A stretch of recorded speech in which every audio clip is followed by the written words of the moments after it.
বাংলা সাহিত্যে কিছু রোমাঞ্চকর ঘটনা দিয়ে সাজানো আমাদের বিশেষ নিবেদন দ্য ঘোস্ট অফ বেঙ্গলে। আজকে যে গল্পটি আমি আপনাদের সামনে তুলে ধরার চেষ্টা করেছি সেটি হলো রশ্মিতা দাসের লেখা পাপস্থলন। গল্প পাঠকের সূত্রধর আমি অনিকেত ও আমাদের এডিটর মহারাজ ব্যানার্জি। তো চলুন শুরু করা যাক আজকে গল্প। হঠাৎ করেই আমাদের পিকনিকের তারিখটা ফাইনাল হয়ে গেল। আজ এর আত্মীয়ের বাড়ির নিমন্ত্রণ, তো কাল ওর অফিসের মারামন্ত্রক কাজের চাপ। এইসব বজ্র আতঙ্কে একটা কোনো রবিবার আমরা ম্যানেজ করতে পারছিলাম না, যাতে আমরা সব বন্ধুরা একসাথে হয়ে এই জমাটি শীতে একটু আনন্দ, একটু হৈ হুল্লোড় করতে পারবো। কিন্তু শীত দেবতার আশীর্বাদে অবশেষে আমরা চিরাচরিত প্রাত্যহিকীর এই একঘেয়েমি মাঝে একটি ঝলমলে দিন পেয়ে গেলাম। বাসের জানলার পাশে বসে গান গাইতে গাইতে তীব্র বেগে ধাবমান সূর্যের সাথে সমান তালে পাল্লা দেবার অমোঘ সুখগুলি ছুঁয়ে ছুঁয়ে অনুভব করার জন্য আমাদের ব্যস্ত জীবনে নিত্য নৈমিত্তিক চেনা পরিচিত শাখা পোশাকার আবডালে বিচরণ আমাদের। কিন্তু এই গণ্ডিটা ছাড়িয়ে দৃষ্টি এটুকুও যদি প্রসারিত করি, তাহলে আমরা উপলব্ধ করতে পারি এই রোজ নাম যায় প্রতিনিয়ত যে শব্দ কথা ভাষা উচ্চারিত হয়, তার বাইরেও অনেক অজ্ঞাত তমক শব্দ কথা ভাষা আমাদের চারপাশে আমাদেরকেই বহিস্থান করে আছে এবং চিরকাল খোদিত থেকে যাবে। আজ আংশিকভাবে কুড়িয়ে পাবা সেই রকমই কিছু বোবা আকুতি, কিছু হাড়হিম করা আর্তনাদ আমি আমার শব্দের মাঝে তুলে ধরার জন্য কলমে দ্বারস্থ হলাম। বাস করে পিকনিকের স্পট পর্যন্ত পৌঁছাতে আরও প্রায় 3 থেকে সাড়ে 3 ঘন্টা মতো সময় লাগে।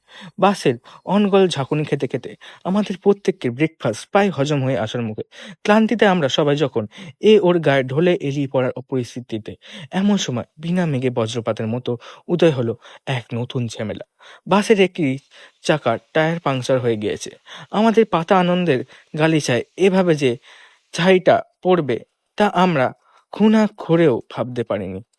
আর অর্থনীতিতে মাস্টার্স করা আমরা তো যানবাহনের খোলনলচের অ আ ক খ জ্ঞানটুকুই নেই। এই নতুন সমস্যাটির সমাধানে আমার হাত পা যেটুকু কোনো কাজেই আসবে না। তাই আমি এই দিকে আর আগ্রহ না দেখিয়ে চারপাশটা একটু ঘোরাঘুরি করার দিকে মনোনিবেশ করলাম। মন নিয়ে পর্যবেক্ষণ করতে লাগলাম চারপাশটা। পাহাড়ি জায়গা, সবুজ ঘন পাথুরিয়া আবহের নেশায় মন বিভোর হয়ে যেতে থাকলো। আমি এগোতে থাকলাম, 1 পা 2 পা 3 পা 5 পা। সবাই এখন গাড়ির চাকা নিয়ে দুশ্চিন্তায় রয়েছে। এখন আমায় নিয়ে ভাবার মতো ফুরসত কারণ নেই। অতএব এই সুন্দর নির্জনতায় সে কোনো বিঘ্নই ঘটবে না, সে বিষয়ে আমার নিশ্চিন্তা 16 আনাই ছিল। আমি অন্বেষণ আর অজানাকে আবিষ্কারের নেশায় হাতছানিতে মন্ত্রমুগ্ধ অনুগামীর মতো শুধু এগিয়ে যেতে থাকলাম। চলতে চলতে হঠাৎ পায়ে একটা লোহার আংটার মতো একটা কিছু ঠেকলো। নিচের দিকে তাকিয়ে দেখলাম আংটাই বটে, একটা প্রকাণ্ড লোহার আংটা। একটা কৌতূহল আমার মনের ভিতর উসখুস করতে শুরু করলো। তখনই আমি মনস্থির করে নিলাম, এই আংটা খুলে আমায় দেখতেই হবে ভিতরে কি আছে। আমি আংটার কাছে ঝুঁকে পড়লাম। দেখলাম আংটিটা যেন প্রজন্মের পর প্রজন্ম ধুলো আর ভালোরাশি মেঘে বার্ধক্যভাবে ভগ্নপ্রায় হলেও তার আপন অস্তিত্বের জৌলস এবং রাজকীয়তায় কোনো কার্পণ্য নেই। আমি আংটার ভগ্নপ্রায় শরীর এবং চারপাশটা পরিষ্কার করতে লাগলাম। আর ধীরে ধীরে উন্মুক্ত হয়ে থাকলো একটি কুঠুরির দরজা, এবং এর গায়ে খোদিত কারুকাজের মধ্যে যেন রাজকীয়তা আছে। তা যেন এক অব্যক্ত ইতিহাস উন্মোচন করার জন্য আমায় হাতছানি দিতে শুরু করেছে। আমি তখন ভুলে গেলাম পিকনিকের কথা, ভুলে গেলাম বাসে টায়ার পাংচার হওয়ার ঘটনা, ভুলে গেলাম বন্ধুত্বের, ভুলে গেলাম জগৎ সংসারকে। আমি আংটা দুটি শক্ত করে ধরে সর্বশক্তি প্রয়োগ করে হ্যাচকা টান দিতে থাকলাম। আমার একার শক্তি দ্বারা এই দরজা খোলা সম্ভব নয়। আমি হতভঙ্গ হয়ে কুঠুরির পাশে ঘর্মাক্ত পরিশ্রান্ত অবস্থায় ধপ করে বসে পড়লাম। আর সঙ্গে সঙ্গে উরিবাস বলে যন্ত্রণায় লাফিয়ে উঠে পশ্চাৎ দেশে হাত বুলোতে শুরু করলাম।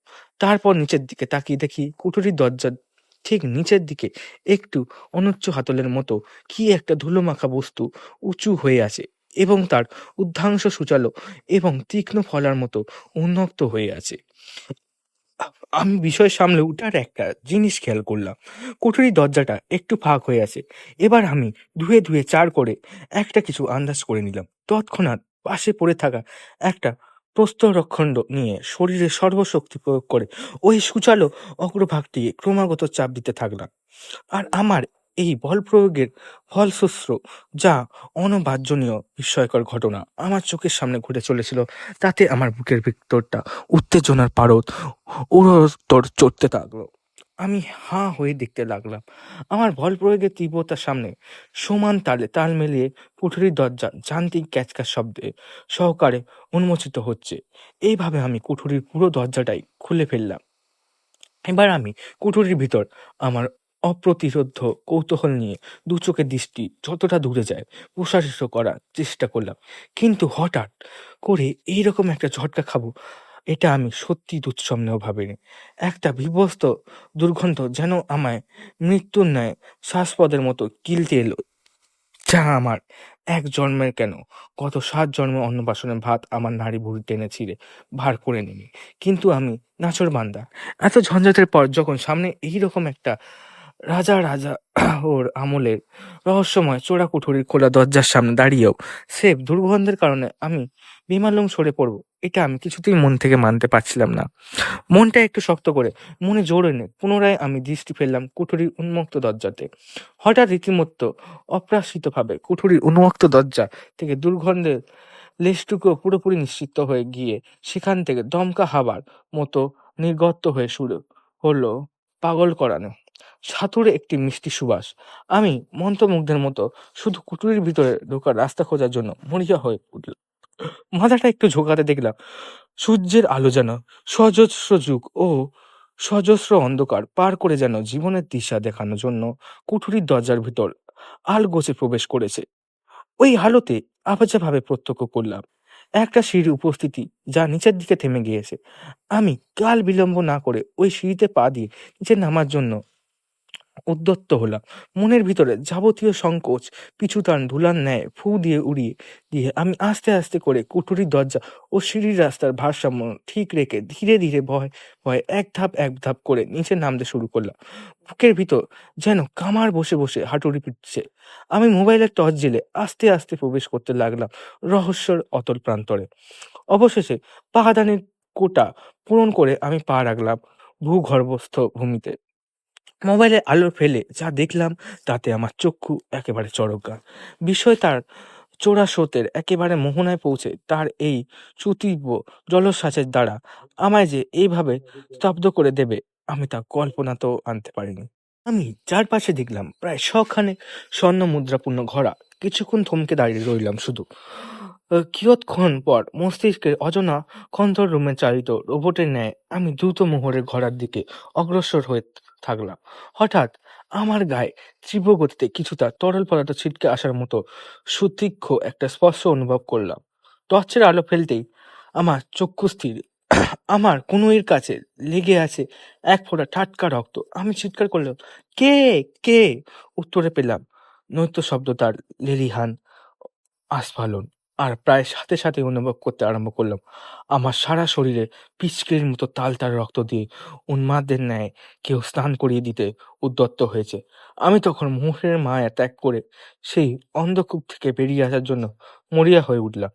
পশ্চাতে ফিরে যেই বেরানোর জন্য অগ্রসর হব, তখন তাড়াহুড়োয় আমার মোবাইলটা কিসে যেন ধাক্কা লেগে ছিটকে পড়ে গেল। বন্ধ হওয়ার শব্দ। আমি সমস্ত চেতনার ঊর্ধ্বে উঠে গিয়ে ঝরঝর করে কেঁদে ফেললাম। কি হচ্ছে? কেন হচ্ছে? এসব প্রশ্ন যে আসা বৃথা, সে কথা নতুন করে বোঝার বাকি নেই। আমি আমার জীবনে এমনই এক ফায়ার ব্রিগেডের সামনে দাঁড়িয়ে রয়েছি, যেখানে আমার ভাগ্য বিনা বিচারে নির্বিচারে আমার বুকে গুলি করে মৃত্যুদণ্ড দেবে, আর আমি দাঁড়িয়ে মরব। আমার সব চেতনা, সব বোধ যেন মহাশূন্যর সাথে মিলিয়ে যেতে থাকলো। আমি ধপ করে বসে পড়লাম। হঠাৎ চারপাশে আরম্ভ হলো বিরাট আর্তচিৎকার। মনে হলো যেন ধরিত্রী জুড়ে কাটারির কোপে ক্ষীণ যশ শুরু হয়েছে। চারপাশে পৈশাচিক কান্না আর আকুতি দিয়ে যেন নরকের দ্বার উন্মোচিত হচ্ছে একটু একটু করে। আর চতুর্দিকে শুধু পিচকারি হোলি খেলার ন্যায় ফোড়া ছুটছে। আমি আর সহ্য করতে পারছিলাম না। এখান থেকে পালাবো যে, সেই রাস্তাও বন্ধ। আমি দুই হাতে তালুতে মাথাটা ধরে টলতে শুরু করলাম। হঠাৎ দেখলাম সামনে মোহরের ঘোড়ার চিহ্ন মাত্র নেই, বরং চতুর্দিকে পড়ে আছে রক্ত ও মাংসপিণ্ড লেগে থাকা অসংখ্য নরকঙ্কাল। আমি ধীরে ধীরে জ্ঞান হারাতে শুরু করলাম। চোখ মেলতে আমি দেখতে পেলাম আমি হাসপাতালের বিছানায় শায়িত। আর আমার বেড ঘিরে রয়েছে বন্ধুরা। সকলের চোখে মুখে স্বস্তির নিঃশ্বাস। কৌশানী বলল দিল, তুই যে একটা গেছো বাদর তা আমরা সবাই জানি, কিন্তু তাই বলে গাছের মগডালে না উঠে সোজা মাটির তলায় ঢুকে গেলি গুপ্তধনের খোঁজে, আর তাও আমাদের কিচ্ছুটি না জানিয়ে। সবার দুশ্চিন্তাকে বুড়ো আঙুল দেখিয়ে কোনো রাজার ধন হাসলি করলি তুই, নিজেই বুঝে দেখ। অভিমানী মুখটা কৌশানী ঘুরিয়ে নিল জানলার দিকে। বন্ধুরা আমাকে খুঁজতে খুঁজতে সংজ্ঞাহীন অবস্থায় ওই কুঠুরির বন্ধ দরজার পাশে আবিষ্কার করে। কিভাবে আমি কুঠুরির দরজার বাইরে এলাম তা সত্যিই রহস্য। ক্রমে আমি হাসপাতাল থেকে সুস্থ হয়ে চলে আসলাম আমাদের হোটেলে। পরে স্থানীয় মানুষের কাছে জানতে পারি সেই এলাকার ইতিহাস। প্রায় 400 বছর আগে সেখানে এক অত্যাচারী রাজা ছিল। সাধারণ প্রজাদের নিষ্ঠুর শোষণ ও পাশবিক নির্যাতনে আরেক নাম ছিল রাজাতন্ত্র। রাজকর তখন এতটাই অধিক ছিল যে মানুষ উপোস করে চিতায় গিয়ে উঠলেও সেই রাজকর নিয়মিত দেওয়া প্রজাদের পক্ষে অসম্ভব ছিল। উপযুক্ত কর প্রদানে যে প্রজারা ব্যর্থ হতো তাদের জন্য রাজা নির্ধারিত করেন এক অভিনব শাস্তি। রাজপথে কিছুটা দূর অন্তর অন্তর মাটির তলে একটা করে কুঠুরি খনন করা হয়েছিল। কুঠুরিতে কর প্রদানে ব্যর্থ প্রজা ও তার পরিবারকে ধরে এনে পোষা লেপারদের দ্বারা জ্যান্ত ভক্ষণ করানো হতো। সব বন্ধুরা আমায় নিরসিকতায় মশগুল। আমি সেই হাসির মহলে কিছুক্ষণ নীরব থেকে শেষে আমিও হাসতে যোগ দিলাম। হঠাৎ একটা জিনিস লক্ষ্য করে আমার বুকটা ছ্যাঁত করে উঠল। সিদ্ধারা বেয়ে নেমে এলো শীতল ঠান্ডা স্যুট, জ্যাকেটের ভিতরে ঢাকা পড়া টি শার্ট, যেটি পরে আমি রওনা দিয়েছিলাম ট্যুরে। সেই টি শার্টে একটা কোনায় এখনো যেন টাটকা হয়ে রয়েছে তীক্ষ্ণভাবে ছিটকে আসা রক্তের একটি দাগ। আমি ধীরে ধীরে বন্ধুদের মাঝখান থেকে সরে এলাম নির্জন নিরলয়। আমার এই শ্বাসরোধ করা কাহিনী যদি আমি ঘুণাক্ষরেও কাউকে বলি তাহলে হাসির পারদ যে আরো এক ধাপ উঠে যাবে তাতে কোনো সন্দেহ নেই।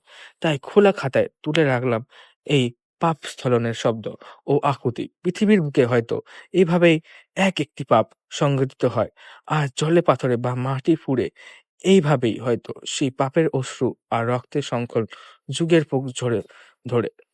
আজ এই গল্পটি এখানে সমাপ্ত হলো। গল্পটি যদি আপনাদের ভালো লেগে থাকে তাহলে আপনাদের মতামত অবশ্যই কমেন্ট সেকশনে জানাবেন। আর আমাদের ভিডিওটি ভালো লাগলে অবশ্যই like, comment, share and subscribe to my channel coast of Bengal.